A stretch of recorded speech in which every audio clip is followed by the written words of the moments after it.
വചനമൊഴി ജനുവരി 10. വചനഭാഗം വെളിപാട് 4:1-8, ലൂക്കായുടെ സുവിശേഷം 7:18-23. ഈശോയിൽ സ്നേഹമുള്ളവരെ, ഇന്ന് സുവിശേഷത്തിൽ നാം കാണുന്നത് ഈശോയുടെ പക്കലേക്ക് സ്നാപക യോഹന്നാൻ തന്റെ 2 ശിഷ്യന്മാരെ പറഞ്ഞയക്കുന്നതാണ്. പഴയ നിയമത്തിൽ പ്രതീക്ഷിച്ചിരുന്ന വരാനിരിക്കുന്ന മിശിഹ ഈശോ തന്നെയാണോ എന്ന് ചോദിച്ചറിയുന്നതിനു വേണ്ടിയാണ് ഈ ശിഷ്യന്മാരെ പറഞ്ഞയക്കുന്നത്.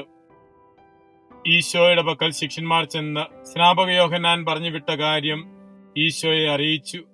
ഈശോ അവരോട് നൽകുന്ന മറുപടി, നിങ്ങൾ കാണുകയും കേൾക്കുകയും ചെയ്യുന്നത് യോഹന്നാനെ അറിയിക്കുവിൻ.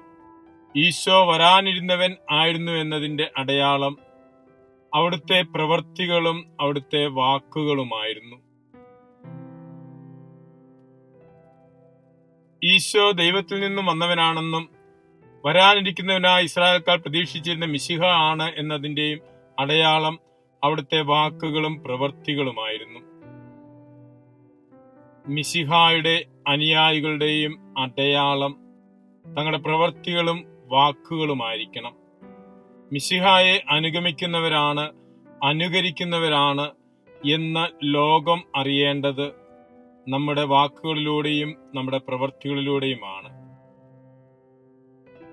അനുദിന ജീവിതത്തിൽ നാം ചെയ്യുന്ന നമ്മുടെ പ്രവൃത്തികളും നമ്മുടെ വാക്കുകളും മിശിഹായ്ക്ക് സാക്ഷ്യം വഹിക്കുന്നവയാകണം. ഇന്ന് വെളിപാട് പുസ്തകത്തിൽ നിന്നുമുള്ളതാണ് ലേഖന വായന. 4-ാം അധ്യായം 1 മുതലുള്ള വചനങ്ങളിൽ സ്വർഗീയ ദർശനത്തെക്കുറിച്ചാണ് പറയുന്നത്. ഈ ഭൂമിയിൽ നാം ആയിരിക്കുന്നത് സ്വർഗീയ ദർശനം മുന്നിൽ കണ്ടുകൊണ്ടാണ്, സ്വർഗഭാഗ്യം ലക്ഷ്യം വെച്ചുകൊണ്ടാണ്. ആയിരുന്നവനും ആയിരിക്കുന്നവനും വരാനിരിക്കുന്നവനുമായവൻ സ്വർഗത്തിൽ സിംഹാസനത്തിൽ വസിക്കുന്നതിനെ കുറിച്ചാണ്. ആയിരുന്നവനും ആയിരിക്കുന്നവനും വരാനിരിക്കുന്നവനുമായവൻ സ്വർഗത്തിൽ സിംഹാസനത്തിൽ വസിക്കുന്നു.